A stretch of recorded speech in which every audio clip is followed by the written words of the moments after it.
What up, Nation? Welcome to another edition of the WiseTake MLB DFS Wise stream.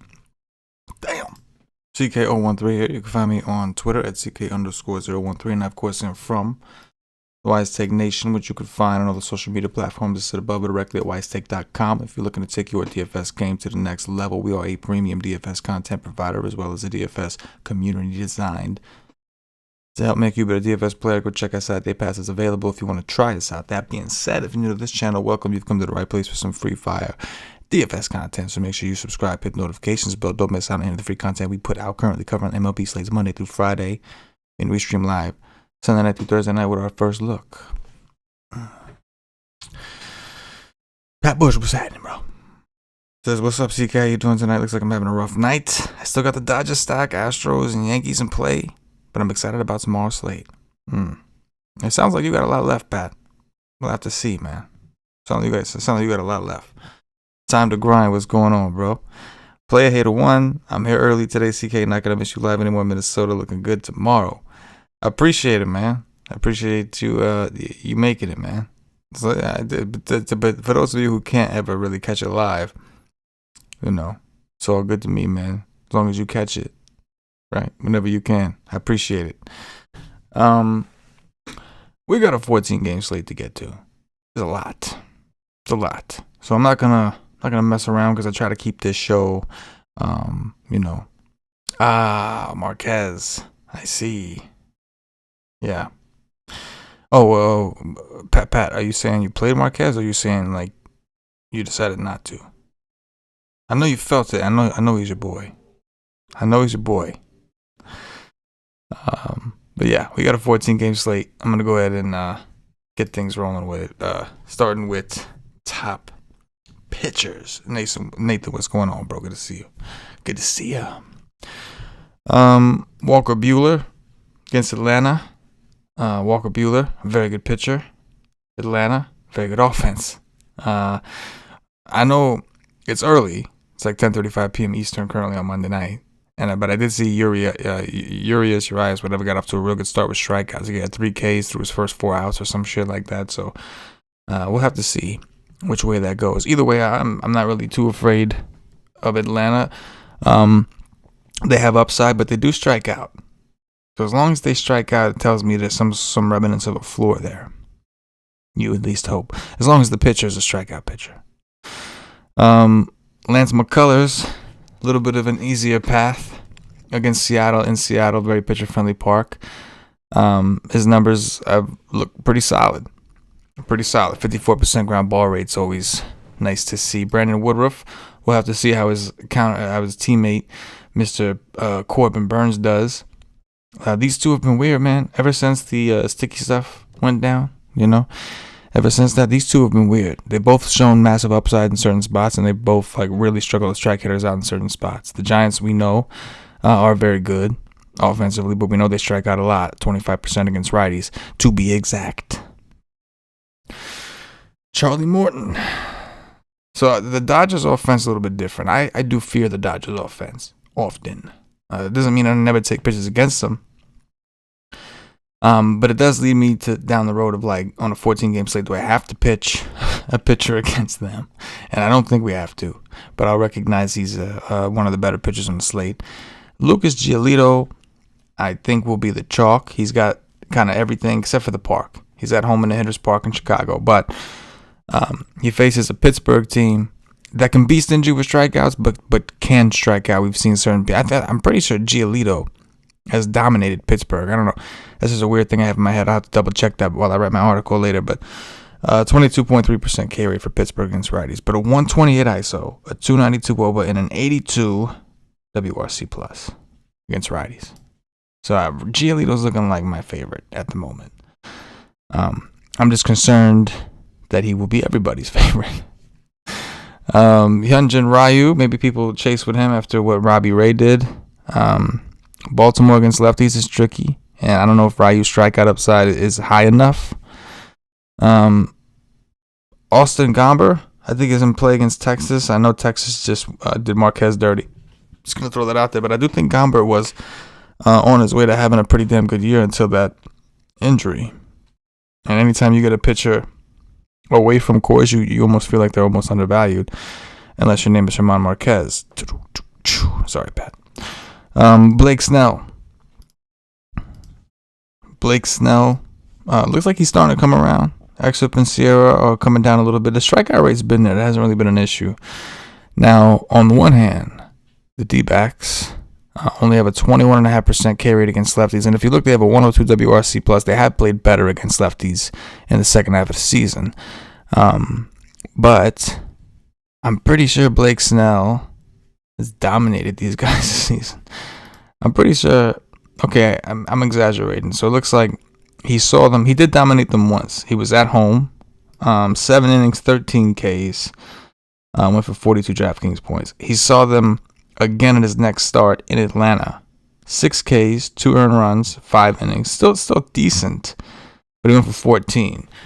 Either way, I think he's cash game viable as an SP2 on DraftKings if you're looking to save some money, because both of those scores were fine at 7-7 in cash. So, yeah, take that for what it's worth. I expect Blake Snell to get a lot of love.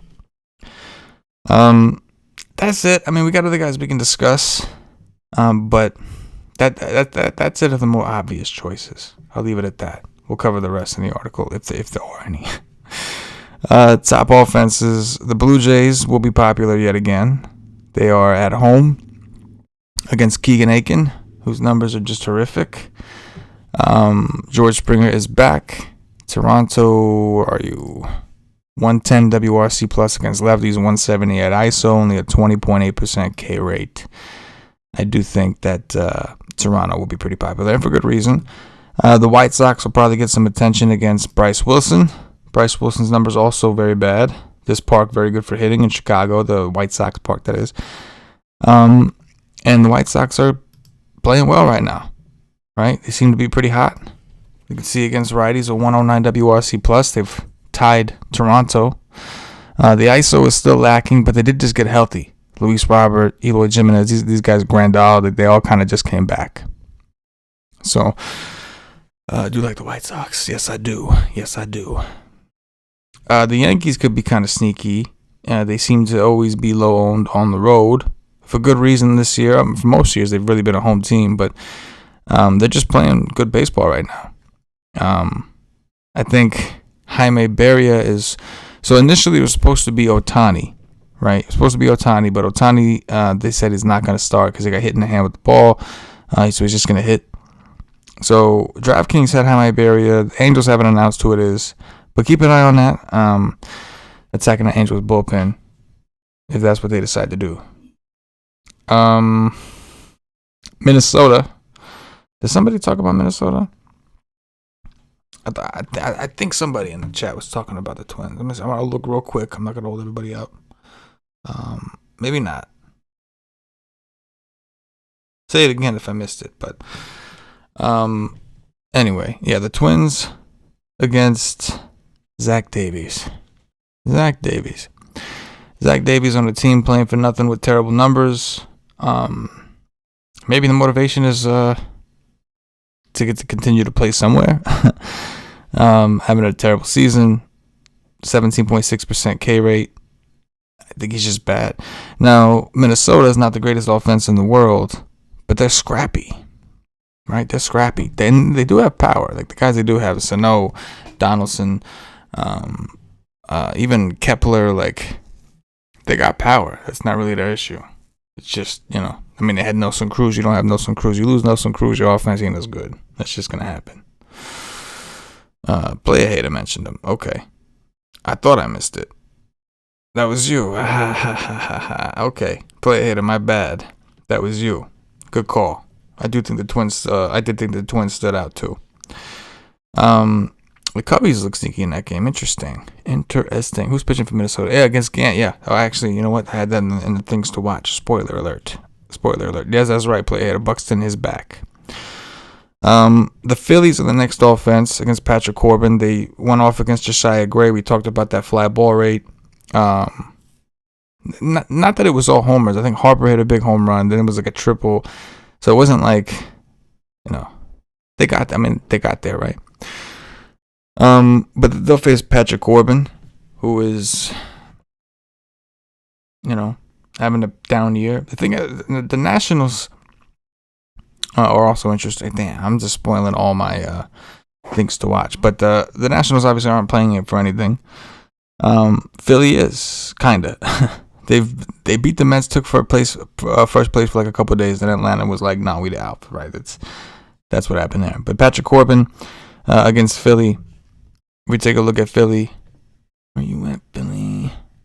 Against lefties, 103 WRC plus, only 168 ISO. But yeah, why not? Things to watch. This is where things get interesting. So the Cubs, we'll start with that one.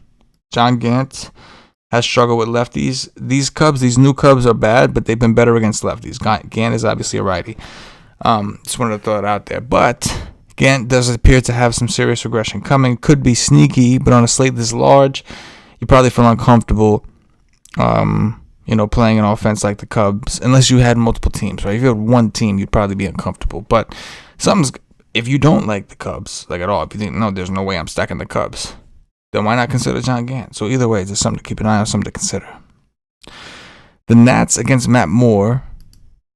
Matt Moore is not good. The Nationals are second in WRC plus against lefties, a 178 ISO, not bad. A 348 WOBA, which is the highest. I think the Nationals could be pretty sneaky. Personally. Something to consider. And then the A's against Tarek Skubal. He's had a pretty good season. His numbers are starting to kind of show us that, he's been decent. Or he's improving as it goes.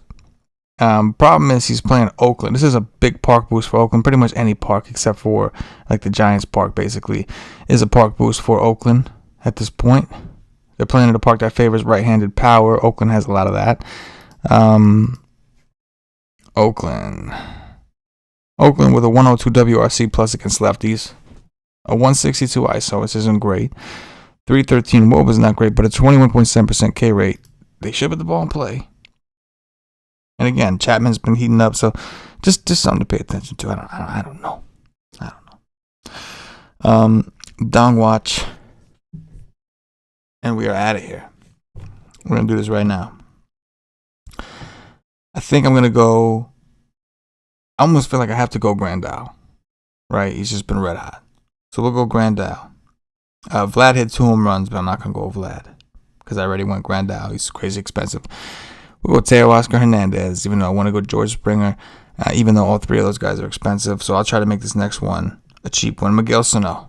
About that. Miguel Sano against Zach Davies. He's got to be cheap. I did not check his price, but he's got to be cheap, I'm thinking.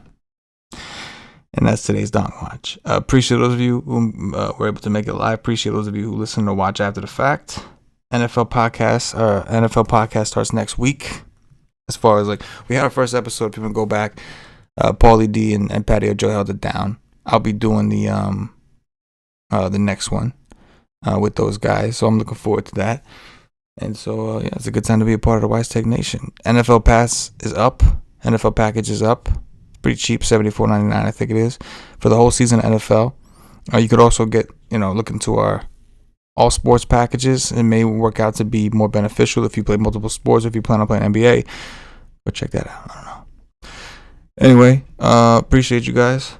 For myself, the entire WiseTake Nation, as always, good luck.